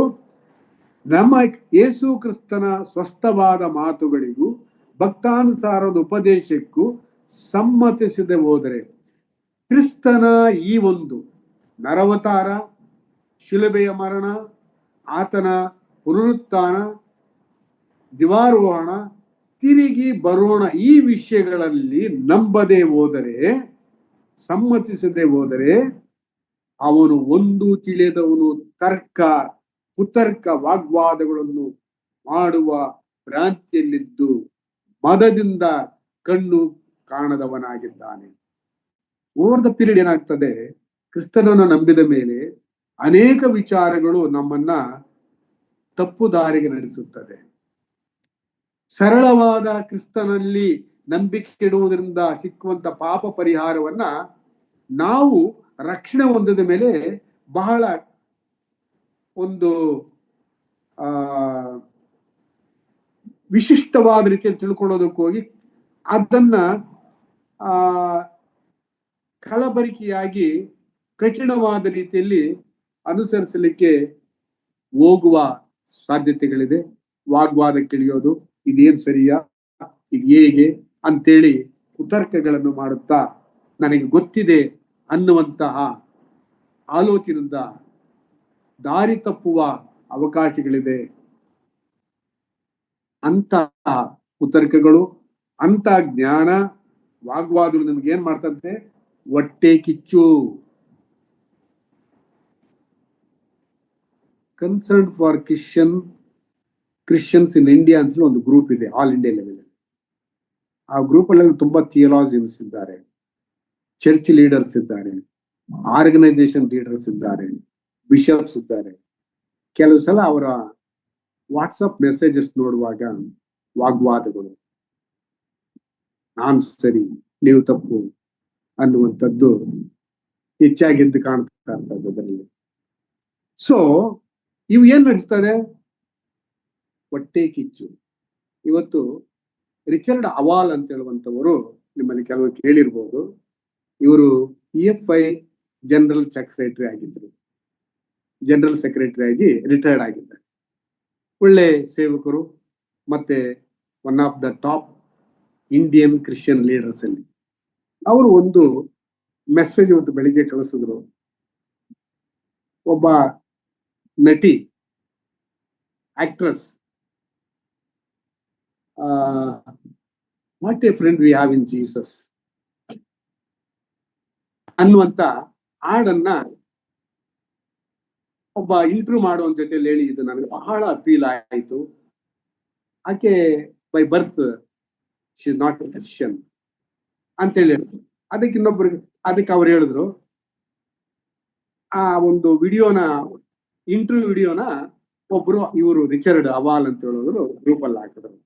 ಅದಕ್ಕೆ ಒಬ್ಬ ಪ್ರೊಫೆಸರ್ ಥಿಯೋಲಾಜಿಯನ್ನು ಕಾಮೆಂಟ್ಸ್ ಮಾಡಿದ್ರು, ನೀವೊಬ್ಬ ಕ್ರೈಸ್ತರಾಗಿ ಸಿನಿಮಾ ನಟಿಯ ವಿಷಯದಲ್ಲಿ ಮಾತಾಡಿದ್ದನ್ನ ನೀವು ಹಾಕಿದ್ದು ಸರಿಯೋ ಅಂತೇಳಿ ಹೇಳಿದ್ರು.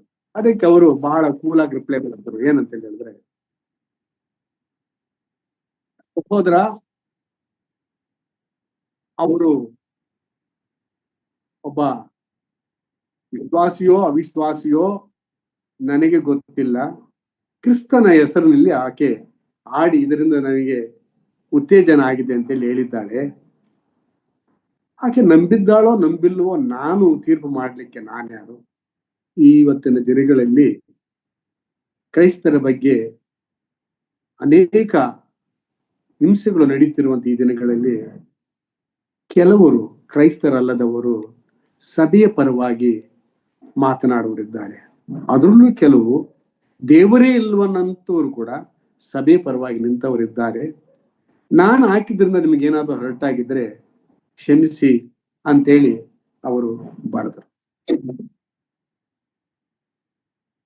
ಒಂದು ವಿಷಯವನ್ನು ತೆಗೆದುಕೊಳ್ಳುವಾಗ ನಕಾರಾತ್ಮಕವಾಗಿ ಒಬ್ಬ ವ್ಯಕ್ತಿ ತಗೊಳ್ಬಹುದು, ಒಬ್ಬ ಲೀಡರು. ಇನ್ನೊಬ್ಬ ಲೀಡರು ಅದನ್ನು ಸಕಾರಾತ್ಮಕವಾಗಿ ತೆಗೆದುಕೊಳ್ಳಬಹುದು. ಸೊ ಜಗಳಗಳು, ಹೊಟ್ಟೆ ಕಿಚ್ಚು, ಸಂಶಯಗಳು, ವಾಗ್ವಾದಗಳಿಂದ ಕುತರ್ಕಗಳಿಂದ, ಸ್ವಸ್ಥ ಬೋಧನೆ ಇಲ್ಲದೆ ಇರುವಾಗ ಸಭೆಗಳಲ್ಲಿ ತಲೆದೋರುತ್ತವೆ. ನಾಯಕರ ಮಧ್ಯದಲ್ಲಿ ಇದು ಎದ್ದು ಕಾಣುತ್ತದೆ. ಇದು ಗಲಿಬಿಲಿಗೂ, ವಿಭಜನೆಗೂ, ಮನಸ್ತಾಪಕ್ಕೂ ನಡೆಸಿ ಯಾವ ಕಾರ್ಯಕ್ಕಾಗಿ ಕ್ರಿಸ್ತನು ತನ್ನ ಸ್ವಂತ ರಕ್ತವನ್ನು ಕೊಟ್ಟು ಸಭೆಯನ್ನು ಕಟ್ಟಿದ್ದಾನೋ ಅದಕ್ಕೆ ಮಾರಕವಾಗ್ತದೆ. ನಾನು ಕೆಲವು ಸಲ ಆಲೋಚನೆ ಮಾಡ್ತೇನೆ, ಕ್ರಿಸ್ತನ ರಕ್ತದ ಕ್ರಯದಿಂದ ನಾನು ಬಿಡುಗಡೆಯಾಗಿದ್ದೇನೆ. ಆ ರಕ್ಷಕನಿಗೆ ಗೊತ್ತು ಅದರ ಬೆಲೆ. ನಾನು ಅದರ ಲಾಭ ಪಡೆದಂಥವನು. ನಾನು ಸರಿಯಾಗಿ ನಡೆಯದೆ ಹೋದರೆ, ನಾನು ತಪ್ಪಾಗಿ ತಿಳಿದುಕೊಂಡ್ರೆ ನೋವಾಗುವುದು ಒಬ್ಬ ಕ್ರೈಸ್ತ, ನನ್ನನ್ನು ಬೆಳೆಸಿದಂತಹ ನಾಯಕನಿಗೆ ನೋವಾಗಬಹುದು, ನನ್ನ ಸಭೆಯವರಿಗೂ ನೋವಾಗಬಹುದು. ಏನ್ ಬ್ರದರ್ ಇವು ತರ ನಡೀತಾ ಇದ್ದಾರ ಅಂತ ಹೇಳಿ ನೆನೆಸಿರಿ. ಅದಕ್ಕಿಂತಲೂ ದುಃಖ ಉಂಟಾಗುವುದು ನನ್ನನ್ನು ಪ್ರೀತಿಸಿ ತನ್ನನ್ನೇ ತ್ಯಾಗ ಮಾಡಿಕೊಟ್ಟಂತ ನನ್ನ ರಕ್ಷಕನಿಗೆ. ಸೊ ಆದ್ರಿಂದ ಪೌಲ್ ಇವರನ್ನು ಎಚ್ಚರಿಸ್ತಾನೆ,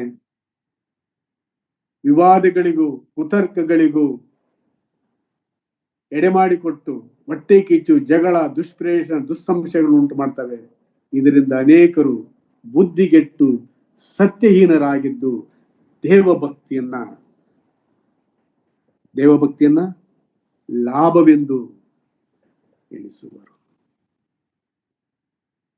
ಸೊ ಪೌಲ್ ಹೇಳ್ತಾನೆ, ಆದ್ರಿಂದ ಬೇರೆ ವಿಧವಾದ ಉಪದೇಶವನ್ನು ಮಾಡುವವರ ವಿಷಯದಲ್ಲಿ ನಿನ್ನನ್ನು ನಾನು ಸರಿಪಡಿಸದೆ ಕಳಿಸಿದ್ದೇನೆ, ಆದ್ರೆ ನೀನು ಸರಿ ಮಾಡಲಿಕ್ಕೆ ಹೋದಂತವನು ಅವರ ಹಾಗೆ ಆಗಿಬಿಡಬೇಡ, ತಿಮೋತಿಯನೇ ಬಲು ಎಚ್ಚರಿಕೆಯಾಗಿದೆ ಅಂತೇಳಿ ಪೌಲನು ಹೇಳ್ತಾನೆ. ಒಂದು ಮಾತು ಹೇಳ್ತಾನೆ, ಸಂತುಷ್ಟ ಸಹಿತವಾದ ಭಕ್ತಿಯು ದೊಡ್ಡ ಲಾಭವೇ ಸರಿ. ಸಂತುಷ್ಟ content life of contentment is the great godliness, great benefit ಅಂತ ಹೇಳ್ತಾನೆ. So great gain. ಸೊ ದೊಡ್ಡ ಲಾಭ ಭಕ್ತಿಯ ಜೀವಿತ, ಕ್ರಿಸ್ತನಿಂದ ನಡೆಸಲ್ಪಡುವಂತ ಜೀವಿತ, ಅದು ದೊಡ್ಡ ಲಾಭ ಮತ್ತು ಸಂತುಷ್ಟಕ್ಕೆ ಅದು ನಡೆಸುತ್ತದೆ, ಪರಿಪೂರ್ಣತೆಗೆ ನಡೆಸುತ್ತದೆ. ಇಲ್ಲಿ ಪೌಲ್ ಈ ಮಾತು ಯಾಕೆ ಹೇಳ್ತಾ ಇದ್ದಾನೆ? ನಾವು ಲೋಕದೊಳಗೆ ಏನು ತಕೊಂಡು ಬರಲಿಲ್ಲ, ಅದರೊಳಗಿಂದ ಏನು ತಕೊಂಡು ಹೋಗಲಾರೆವು. ನಮಗೆ ಅನ್ನ ವಸ್ತ್ರಗಳಿದ್ದರೆ ಸಾಕು. ಐಶ್ವಂತವರಾಗಬೇಕೆಂದು ಮನಸ್ಸು ಮಾಡಿವರು ದುಷ್ಪ್ರೇರಣೆ ಎಂಬ ಉರುಳಿನಲ್ಲಿ ಸಿಕ್ಕಿಕೊಂಡು ಬುದ್ಧಿ ವಿರುದ್ಧವಾಗಿಯೂ ಹಾನಿಕರವಾಗಿರುವ ಅನೇಕ ಆಶೆಗಳಲ್ಲಿ ಬೀಳುತ್ತಾರೆ. ಈ ದಿನಗಳಲ್ಲಿ ನಾವು ಅನೇಕ ಸ್ಟಾರ್ ಪ್ರೀಚರ್ಸ್ ಅನ್ನು ನೋಡಿದ್ದೀವಿ, ಕೇಳಿಸ್ಕೊಂಡಿದ್ದೇವೆ. ದಿಢೀರನೆ ಬರ್ತಾರೆ, ಪ್ರಾಸ್ಪರಿಟಿ ಗಾಸ್ಪಲ್ ಮಾತನಾಡುವಂತವರಿದ್ದಾರೆ. ಲಾಭಕ್ಕೋಸ್ಕರವಾಗಿ ಭಕ್ತಿಯನ್ನ ಸಾಧನವನ್ನಾಗಿ ಮಾಡಿಕೊಳ್ಳುವವರು ಇದ್ದಾರೆ. ಅವರ ವಿಷಯದಲ್ಲಿ ನೀನು ಎಚ್ಚರಿಕೆಯಾಗಿರು. ಹಣದಾಸೆಯ ಉರುಳಿನಲ್ಲಿ ಸಿಕ್ಕಿ ಬೀಳಬೇಡ ತಿಮೋತಿಯನೇ. One of the most dangerous snare, ಒಬ್ಬ ಸೇವಕನನ್ನ, ಒಬ್ಬ ವಿಶ್ವಾಸಿಯನ್ನ ಮೋಸಗೊಳಿಸುವಂತಹ ಒಂದು ಉರುಳು ಇರುವುದಾಗಿದ್ದರೆ ಹಣ ಅಥವಾ ಹಣದ ಆಸೆ. ಹಣ ತಪ್ಪಲ್ಲ, ಹಣ ಪಡೆಯಬೇಕಂತೇಳಿ ನಾವು ನಮ್ಮ ಕುಟುಂಬವನ್ನು ತ್ಯಾಗ ಮಾಡ್ತೀವಿ. 12 hours 15 hours OT 2 ಪೇಮೆಂಟ್ ಸಿಗ್ತದೆ ಅನ್ನುವಂಥ ಉದ್ದೇಶದಿಂದ, ಈ ಸೇವೆ ಮಾಡಿದ ಲಾಭ ಇದೆ ಅನ್ನುವಂಥ ಉದ್ದೇಶದಿಂದ ಹಣವನ್ನು ಗುರಿ ಮಾಡಿಕೊಂಡು ನಾವು ಜೀವಿಸುವುದಾಗಿದ್ದರೆ ಅದು ನಮ್ಮನ್ನು ದುಷ್ಪ್ರೇರಣೆ ಎಂಬ ಉರುಳಿಗೆ ನಡೆಸುತ್ತದೆ ಮತ್ತು ನಮ್ಮನ್ನ ಬುದ್ಧಿ ವಿರುದ್ಧವಾಗಿ ಹಾನಿಕರವಾದ ಕಾರ್ಯಗಳು ನಡೆಸೋದಕ್ಕೆ ಅದು ಎಡೆ ಮಾಡಿ ಕೊಡ್ತದೆ. 10ನೇ ವಚನದಿಂದ ಹೇಳ್ತಾನೆ, ಹಣದಾಸೆಯು ಸಕಲ ವಿಧವಾದ ಕೆಟ್ಟತನಕ್ಕೆ ಅದು ಪೂರಕವಾಗಿದೆ. ಹಣ ತಪ್ಪಲ್ಲ, ಹಣದಾಸೆಯು ಸಕಲ ವಿಧವಾದ ಕೆಟ್ಟತನಕ್ಕೆ ಪೂರಕವಾಗಿದೆ. ಇದರಿಂದ ಅನೇಕರು ಕ್ರಿಸ್ತ ನಂಬಿಕೆಯಿಂದ ಬಿಟ್ಟು ಕರ್ತನು ಯಾವುದಕ್ಕಾಗಿ ತಮ್ಮನ್ನು ಕರೆದನೋ ಆ ಉದ್ದೇಶವನ್ನ ಅವರು ದಾರಿ ತಪ್ಪುತ್ತಾರೆ. ನನ್ನ ಪ್ರಿಯ ಸಹೋದರ ಸಹೋದರಿ, ಇದು ನಮ್ಮಲ್ಲಿ ಯಾರನ್ನು ಬಿಟ್ಟಿದ್ದಲ್ಲ. ವಿಶ್ವಾಸಿಯಾಗಿರು, ಬೆಳೆಯುತ್ತಿರುವಂತ ವಿಶ್ವಾಸಿಯಾಗಿರು, ಪರಿಪಕ್ವತೆಯನ್ನು ಹೊಂದಿದಂತ ವಿಶ್ವಾಸಿಯಾಗಿರು, ಸಭೆಯ ನಾಯಕನಾಗಿರು, ಸಭೆಯ ಹಿರಿಯನಾಗಿರು, ಯಾರನ್ನು ಬಿಟ್ಟಿದ್ದಲ್ಲ. ಇದರಿಂದ ಜಾಗೃತರಾಗಿರಬೇಕು ತಿಮೋಥಿಯನೇ ಎಂಬುದಾಗಿ ಪೌಲನು ಎಚ್ಚರಿಸ್ತಾರೆ. ಇನ್ನು ಮುಂದೆ ಖಾತೆ ನೋಡುವಾಗ, ನೀನಾದರೂ ಈ ದುರ್ಬೋಧನೆಗೂ ಹಣದಾಸೆಗೂ ದೂರವಾಗಿದ್ದು ನೀತಿ, ಭಕ್ತಿ, ನಂಬಿಕೆ, ಪ್ರೀತಿ, ಸ್ಥಿರಚಿತ್ತ, ಸಾತ್ವಿಕತ್ತ ಇವುಗಳನ್ನು ಸಂಪಾದಿಸೋದಕ್ಕೆ ಪ್ರಯಾಸ ಪಡು. ಮೊದಲನೇ ಅಧ್ಯಾಯದಲ್ಲಿ ಹೇಳ್ತಾನೆ, ಇದೇ ಸ್ವಸ್ಥ ಬೋಧನೆಯ ಉದ್ದೇಶ. ಪ್ರಯಾಸ ಪಡು. ಕ್ರಿಸ್ತ ನಂಬಿಕೆಯನ್ನು ಕಾಪಾಡಿಕೊಳ್ಳಬೇಕಾಗಿದ್ದರೆ, ಹಣದಾಸೆಯಿಂದ ತಪ್ಪಿಸಿಕೊಳ್ಳಬೇಕಾಗಿದ್ದರೆ, ನಂಬಿಕೆಯಲ್ಲಿ ನಾವು ಮುಂದುವರಿಯಬೇಕಾಗಿದ್ದರೆ, ಕೆಟ್ಟತನದಿಂದ ದೂರವಾಗಿರಬೇಕಾಗಿದ್ದರೆ, ಭಕ್ತಿಯಲ್ಲಿ ಬೆಳೆಯಬೇಕಾಗಿದ್ದರೆ, ದೀರ್ಘ ಶಾಂತಿ ಮತ್ತು ಸ್ಥಿರವಾಗಿ ಕ್ರಿಸ್ತನನ್ನು ಗುರಿ ಮಾಡಿಕೊಂಡು ಹೋಗಬೇಕಾಗಿದ್ದರೆ ನಮಗೆ ಸ್ವಸ್ಥ ಬೋಧನೆಯು ಬೇಕು. ಆ ಸ್ವಸ್ಥ ಬೋಧನೆಯನ್ನು ಕಾಪಾಡಿಕೊಳ್ಳುವುದಕ್ಕೆ ಪ್ರಯಾಸ ಪಡಬೇಕು.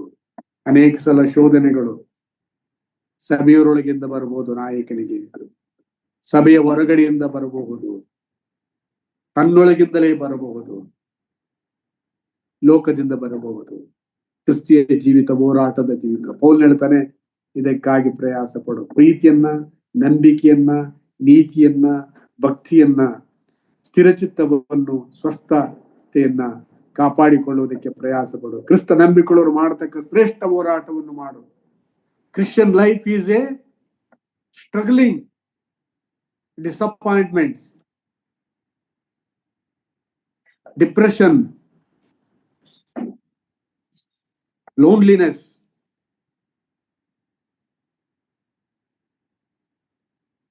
ಕೊರತೆಗಳು, ಹಿಂಸೆಗಳು. It is not an easy.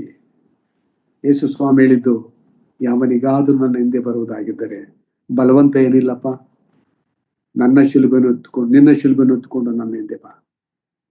So ಪ್ರಿಯರೇ, ಕ್ರೈಸ್ತರಾದಂತ ನಾವುಗಳು, ವಿಶ್ವಾಸಿಗಳಂತ ನಾವು ಎಚ್ಚರಿಕೆಯಾಗಿ ನಮ್ಮ ಕ್ರೈಸ್ತ ನಂಬಿಕೆಯನ್ನು ಕಾಪಾಡಿಕೊಳ್ಬೇಕು. ಆತನಲ್ಲಿ ಹೇಳ್ತಾನ ಒಂದು ಮಾತು, ನಿತ್ಯ ಜೀವನ ಹಿಡಿದುಕೋ, ಅದಕ್ಕಾಗಿ ದೇವರು ನಿನ್ನನ್ನು ಕರೆದನು ಮತ್ತು ನೀನು ಅನೇಕ ಸಾಕ್ಷಿಗಳ ಮುಂದೆ ಒಳ್ಳೆಯ ಪ್ರತಿಜ್ಞೆಯನ್ನು ಮಾಡಿದೆಯಲ್ಲ. ತಿಮೋಥಿಯನು ರಕ್ಷಿಸಲ್ಪಟ್ಟಂತ ದಿನದಲ್ಲಿ, ಪೌಲನ ಮೊದಲನೆಯ ಸುವಾರ್ಥ ಪ್ರಯಾಣದಲ್ಲಿ ದುಸ್ತ್ರ ಪಟ್ಟಣಕ್ಕೆ ಬಂದಾಗ ತಿಮೋಥಿಯನು ಯೇಸುವನ್ನು ನಂಬಿದನು. ಆಗ ಅವನಿಗೆ ದೀಕ್ಷಾ ಸ್ನಾನವಾಗುವಂತ ಸಮಯದಲ್ಲಿ ಅವನು ಅನೇಕ ಸಾಕ್ಷಿಗಳ ಮುಂದೆ ಹೇಳಿದನು, ಸರ್ವಶಕ್ತನಾದ ದೇವರನ್ನು ನಂಬುತ್ತೇನೆ, ಆತನು ಭೂಮಾಕಾಶಗಳನ್ನು ಉಂಟು ಮಾಡಿದ ಆತನು, ಯೇಸು ಕ್ರಿಸ್ತನನ್ನು ನಂಬುತ್ತೇನೆ, ಆತನು ದೇವರ ಮಗನಾಗಿ ಕನ್ಯಾ ಮರಿಯಳಲ್ಲಿ ಜನಿಸಿ ಪೊಂತ್ಯ ಪಿಲಾತನ ಕಾಲದಲ್ಲಿ ಆತನು ವಿಚಾರಣೆಗೆ ಒಳಪಟ್ಟು ಮರಣವನ್ನು ಹೊಂದಿ, ಶಿಲುಬೆ ಮರಣವನ್ನು ಹೊಂದಿ, ಸತ್ತು ಸಮಾಧಿ ಮಾಡಲ್ಪಟ್ಟು 3ನೇ ದಿವಸದಲ್ಲಿ ಎದ್ದು ಬಂದು ಪರಲೋಕಕ್ಕೆ ಏರಿ ಹೋಗಿದ್ದಾನೆ. ಆತನು ನನ್ನನ್ನು ಕರೆದುಕೊಂಡು ಹೋಗುವುದಕ್ಕೆ ತಿರುಗಿ ಬರುತ್ತೇನೆ, ಇದನ್ನ ನಂಬುತ್ತೇನೆ, ಈ ನಂಬಿಕೆಯಲ್ಲಿ ನಡೆಯುತ್ತೇನೆ ಅಂತೇಳಿ ಮಾಡಿದಂತಹ ಪ್ರಮಾಣ, ಅಪೊಸ್ತಲರ ಸೂತ್ರ ನಿನ್ನ ನೆನಪಿನಲ್ಲಿರಲಿ. ಅನೇಕ ಸಾಕ್ಷಿಗಳ ಮುಂದೆ ನೀ ಇದನ್ನು ಪ್ರತಿಜ್ಞೆ ಮಾಡಿದೆಯಲ್ಲ, ಅದನ್ನು ನೆನಪು ಮಾಡಿಕೋ. ಯೇಸುವಿನ ಮುಂದೆ ಇದು ನೀನು ಮಾಡಿದ್ದೆಂಬುದನ್ನು ನಿನಗೆ ಖಂಡಿತವಾಗಿ ನೆನಪಿಸ್ತೇನೆ. 14ರಲ್ಲಿ, ನಮ್ಮ ಕರ್ತನಾದ ಯೇಸು ಕ್ರಿಸ್ತನು ಪ್ರತ್ಯಕ್ಷನಾಗುವ ತನಕ ನೀನು ಸುವಾರ್ತೆಯ ವಿಧಿಯನ್ನು ನಿಷ್ಕಳಂಕವಾಗಿ ನಿಂದಾರಹಿತವಾಗಿ ಕಾಪಾಡಿಕೋ. ನೋಡ್ರಿ, ಇದು ಬಹಳ ಇಂಪಾರ್ಟೆಂಟ್. ಯೇಸು ನಮ್ಮನ್ನು ಕರೆದು ನೇಮಿಸಿಕೊಂಡಿರೋದು ಯಾಕಂತ ಹೇಳಿದ್ರೆ, ಆತನು ಕಷ್ಟಪಟ್ಟು ಸಂಪಾದನೆ ಮಾಡಿದಂತ, ಪ್ರಾಣತ್ಯಾಗ ಮಾಡಿ ಸಂಪಾದಿಸಿದಂತ ಆ ರಕ್ಷಣೆ ನಮ್ಮ ಕೈಯಲ್ಲಿ ಕೊಟ್ಟಿದ್ದಾನೆ. ನಂಬಿಗಸ್ತರಂತೇಳಿ ಹಾಳುಗಳಂತೆ ತಿಳಿದು ನಿನ್ನ ಕೈಯಲ್ಲಿ ಕೊಟ್ಟಿದ್ದೇನೆ. ಇದನ್ನ ಕಾಪಾಡುವಂತ ಜವಾಬ್ದಾರಿಕೆ ಕೊನೆಯವರೆಗೂ, ಆತನು ಬರುವವರೆಗೂ ಕಾಪಾಡುವ ಜವಾಬ್ದಾರಿಕೆ ನಿನ್ನ ಮೇಲಿದೆ. ಕಾಪಾಡುತ್ತಾ ಹಸ್ತಾಂತರಿಸಬೇಕು ನಮ್ಮ ಮುಂದಿನ ಪೀಳಿಗೆಗೆ, ನಮ್ಮ ಮುಂದಿನ ನಾಯಕರಾಗುವಂತವರಿಗೆ, ನಮ್ಮ ಮುಂದಿನ ಮಕ್ಕಳಿಗೆ, ನಮ್ಮ ಮೊಮ್ಮಕ್ಕಳಿಗೆ ಈ ಒಂದು ಪರಂಪರೆಯನ್ನ ಹಸ್ತಾಂತರಿಸುವಂತಹ ಜವಾಬ್ದಾರಿಕೆ ನನ್ನ ಮೇಲೆ, ನನ್ನ ಪ್ರಿಯ ಸಹೋದರ, ನಿನ್ನ ಮೇಲಿದೆ. ನಮ್ಮ ಕರೆಯುವಿಕೆಯು ಅಷ್ಟು ಸುಲಭವಾಗಿ ಲಘುವಾಗಿ ಪರಿಗಣಿಸುವಂತದ್ದಲ್ಲ. ಇದನ್ನ ಪೌಲನು ತಿಮೋತಿನ ನೆನಪಿಗೆ ತರ್ತಾನೆ. ಏನ್ ಹೇಳ್ತಾನೆ? ನಮ್ಮ ಕರ್ತನಾದ ಯೇಸು ಕ್ರಿಸ್ತನು ಪ್ರತ್ಯಕ್ಷನಾಗುವ ತನಕ ನೀನು ಸುವಾರ್ತೆಯ ವಿಧಿಯನ್ನ, ನಿನ್ನ ಕೈ ಕೊಡಲ್ಪಟ್ಟಂತ ಈ ಸೇವೆಯನ್ನ ನಿಷ್ಕಳಂಕವಾಗಿಯೂ ನಿಂದಾರಹಿತವಾಗಿಯೂ ಕಾಪಾಡಬೇಕು.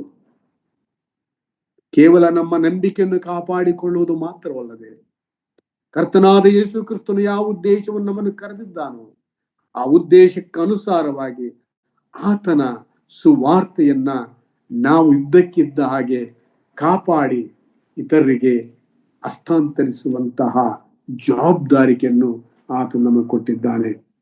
15 ವಚನದಲ್ಲಿ, ಭಾಗ್ಯವಂತನಾದ ಏಕಾಧಿಪತಿಯು ತನ್ನ ಕ್ಲುಪ್ತ ಸಮಯದಲ್ಲಿಯೇ ಆತನನ್ನು ಪ್ರತ್ಯಕ್ಷಪಡಿಸುವನು. ಆ ಏಕಾಧಿಪತಿಯು ರಾಜಾದಿರಾಜನು, ಕರ್ತನು, ತಾನೊಬ್ಬನೇ ಅಮರತ್ವವುಳ್ಳವನು, ಅಗಮ್ಯವಾದ ಬೆಳಕಿನಲ್ಲಿ ವಾಸ ಮಾಡುವವನು ಆಗಿದ್ದಾನೆ. ಮನುಷ್ಯರಲ್ಲಿ ಯಾರೂ ಆತನನ್ನು ಎಂದೂ ಕಾಣಲಿಲ್ಲ, ಕಾಣಲಿಕ್ಕೆ ಆಗುವುದೂ ಇಲ್ಲ. ಅಗಮ್ಯವಾದ ಬೆಳಕಿನಲ್ಲಿರುವಂತ ಆ ರಕ್ಷಕನನ್ನ ಸಾಕ್ಷಿಯಾಗಿ ಕರೆದು ಪೌಲನು ತಿಮೋತಿಯನನ್ನ ಎಚ್ಚರಿಸುತ್ತಿದ್ದಾನೆ. Be careful Timothy, you are the leader, you have the great responsibility to keep the treasure of the gospel without blemish till Christ comes. ಕ್ರಿಸ್ತನು ಬರುವವರೆಗೂ ಆ ಸುವಾರ್ತೆಯ ನಿಧಿಯನ್ನ ನೀನು ಕಾಪಾಡುವಂತ ಜವಾಬ್ದಾರಿಕೆ ನಿನ್ನ ಮೇಲಿದೆ. ಸೊ 17ರಿಂದ 19 ವಚನಗಳನ್ನ ನಾನು ಕ್ವಿಕ್ಕಾಗಿ ಓದ್ತೀನಿ. ಇಹಲೋಕ ವಿಷಯದ ಐಶ್ವರ್ಯವುಳ್ಳವರು ಅಹಂಕಾರಿಗಳಾಗಿರದೆ, ಅಸ್ಥಿರವಾದ ಐಶ್ವರ್ಯದ ಮೇಲೆ ನಿರೀಕ್ಷೆ ನೀಡದೆ, ನಮ್ಮ ಅನುಭೋಗಕ್ಕೋಸ್ಕರ ನಮಗೆ ಎಲ್ಲವನ್ನು ಹೇರಳವಾಗಿ ದಯಪಾಲಿಸುವ ದೇವರ ಮೇಲೆ ನಿರೀಕ್ಷೆಯನ್ನಿಟ್ಟು ವಾಸ್ತವವಾದ ಜೀವವನ್ನು ಹೊಂದುವುದಕ್ಕೋಸ್ಕರ ಅವರು ಒಳ್ಳೆಯದನ್ನು ಮಾಡುವವರು, ಸತ್ಕಾರ್ಯಗಳಲ್ಲಿ ಐಶ್ವರ್ಯವಂತರು, ದಾನ ಧರ್ಮಗಳನ್ನು ಮಾಡುವರು, ಪರೋಪಕಾರವು ಮಾಡುವವರು ಆಗಿದ್ದು ಮುಂದಿನ ಕಾಲಕ್ಕೆ ಒಳ್ಳೆಯ ಅಸ್ಥಿವಾರವಾಗುವಂತವುಗಳನ್ನು ತಮಗೆ ಕೂಡಿಸಿಟ್ಟುಕೊಳ್ಳಬೇಕೆಂದು ಅವರಿಗೆ ಆಜ್ಞಾಪಿಸು. ಇದು ಹಣ ಇರುವಂತವರಿಗೆ, ಪ್ರಾಪರ್ಟಿ ಇರುವಂತವರಿಗೆ, ವಿಶ್ವಾಸಿಗಳಾಗಿದ್ದಾಗ ಅವರಿಗೆ ಪೌಲನ ಬುದ್ಧಿವಾದ ಏನಂತ ಹೇಳಿದ್ರೆ, ಯೇಸು ಸ್ವಾಮಿ ಒಂದು ಮಾತು ಹೇಳ್ದ, ಇಡೀ ಲೋಕವನ್ನೆಲ್ಲ ಸಂಪಾದಿಸಿಕೊಂಡು ಆತ್ಮ ನಷ್ಟಪಡಿಸಿಕೊಂಡ್ರೆ ಏನು ಪ್ರಯೋಜನವಿಲ್ಲ.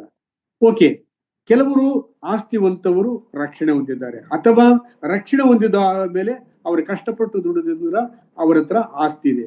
ಆಸ್ತಿ ತಪ್ಪಲ್ಲ, ಆದರೆ ಆಸ್ತಿಯನ್ನು ಬಳಸುವುದು ನಕಾರಾತ್ಮಕವಾಗಿದ್ದರೆ ಅದು ತಪ್ಪು, ಸಕಾರಾತ್ಮಕವಿದ್ದರೆ ಅದು ಒಳ್ಳೆಯದು. ಹೀಗೆ ಯೋಚನೆ ಮಾಡೋಣ. ಹಣ ಇದೆ ಒಬ್ಬನ ಹತ್ರ, ಹಣವನ್ನೇ ಶ್ರೇಷ್ಠವಂತೇಳಿ ಪ್ರೀತಿ ಮಾಡೋದು. ಹಣ ತನ್ನ ಕೈಯಲ್ಲಿದೆ, ನಾನೇನು ಮಾಡಿದ್ರು ಮಾಡಬಹುದು, ನಾನು ಹೇಳಿದ್ದು ನಡೆಯುತ್ತದೆ, ಹಣ ಇದೆಯಲ್ಲ ಅನ್ನುವಂಥ ಅಹಂಕಾರ, ದರ್ಪ ಒಬ್ಬನಿಗಿರಬಾರದು, ವಿಶ್ವಾಸಿಗೆ, ದೇವರ ಸೇವಕನಲ್ಲಿ. ಮತ್ತು ಈ ಹಣವನ್ನ ತಾನು ದೇವರ ಸೇವೆಗಾಗಿ ಉಪಯುಕ್ತವಾದ ರೀತಿಯಲ್ಲಿ ಉಪಯೋಗಿಸಬೇಕೇ ವಿನಃ ಸ್ವಾರ್ಥಕ್ಕಾಗಿ ತನಗೆ ತನ್ನ ಮಕ್ಕಳಿಗೋಸ್ಕರವಾಗಿ ಇರಲಿ ಅನ್ನುವಂಥ ಆಲೋಚನೆಯಿಂದ ಮಾಡಿದರೆ ಆತನಿಗೆ ಆ ಹಣವನ್ನು ಕೊಟ್ಟಿದ್ದರಿಂದ ದೇವರು ಅದರಿಂದ ಅವನಿಗೆ ಲಾಭ ಆಗಲಿಲ್ಲ. ಸಂತೋಷವಾಗಿ ಜೀವಿಸ್ತಾನೆ ನಿಜ, ಸಂತೋಷವಾಗಿ ಜೀವಿಸ್ತೀನಿ ಅಂದ್ಕೊಳ್ತಾನೆ ನಿಜ, ಆದರೆ ಹಣವನ್ನ ಈ ಲೋಕದಲ್ಲೇ ಇತರರಿಗೆ ಬಿಟ್ಟು ಹೋಗ್ತದೆ. ಒಂದು ವೇಳೆ ತನಗಿದ್ದಂತ ಹಣವನ್ನ ದೇವರ ಸೇವೆಗೆ ಕ್ರಮವಾಗಿ ಪ್ರೋತ್ಸಾಹಿಸಿ ಕೊಟ್ಟು ಆತ್ಮಗಳ ಲಾಭಕ್ಕೋಸ್ಕರವಾಗಿ ಉಪಯೋಗಿಸಿದರೆ ಅದು ಅವನಿಗೆ ಪರಲೋಕದಲ್ಲಿ ಆಸ್ತಿಯನ್ನು ಕೂಡಿಸಿಕೊಳ್ಳುವುದಕ್ಕೆ ಅನುಕೂಲ ಮಾಡ್ತಾ ಇತ್ತು. ಒಬ್ಬ ಐಶ್ವರ್ಯವಂತ ದೇವರ ಭಕ್ತನ ವಿಷಯದಲ್ಲಿ ಹೀಗೆ ಬರೆಯಲ್ಪಟ್ಟಿದೆ. ಬಹಳ ಐಶ್ವರ್ಯವಂತ ಆತ, ಆತನ ಪೂರ್ವಿಕರು ಆಸ್ತಿಯನ್ನು ಬಿಟ್ಟು ಹೋಗಿದ್ರು, ಹಣವನ್ನು ಬಹಳವಾಗಿ ಬಿಟ್ಟು ಹೋಗಿದ್ರು. ಈತನು ವಿಶ್ವಾಸಿ ಆದ ಮೇಲೆ ಹಣಕ್ಕಿಂತಲೂ ನನ್ನ ದೇವರು ಶ್ರೇಷ್ಠನಂತೆ ತಿಳಿದು ಹಣವನ್ನ ದೇವರ ಸೇವೆಗೋಸ್ಕರವಾಗಿ ಧಾರಾಳವಾಗಿ ಕೊಡ್ತಾ ಇದ್ನಂತೆ. ಆಗ ಆತನ ಸಂಬಂಧಿಕರು ಹೇಳ್ತಾ ಇದ್ರು, ಏನಪ್ಪಾ ಹಣವನ್ನು ಹೀಗೆಲ್ಲ ನೀನು ವೇಸ್ಟ್ ಮಾಡ್ತಾ ಇದೆಯಲ್ಲ,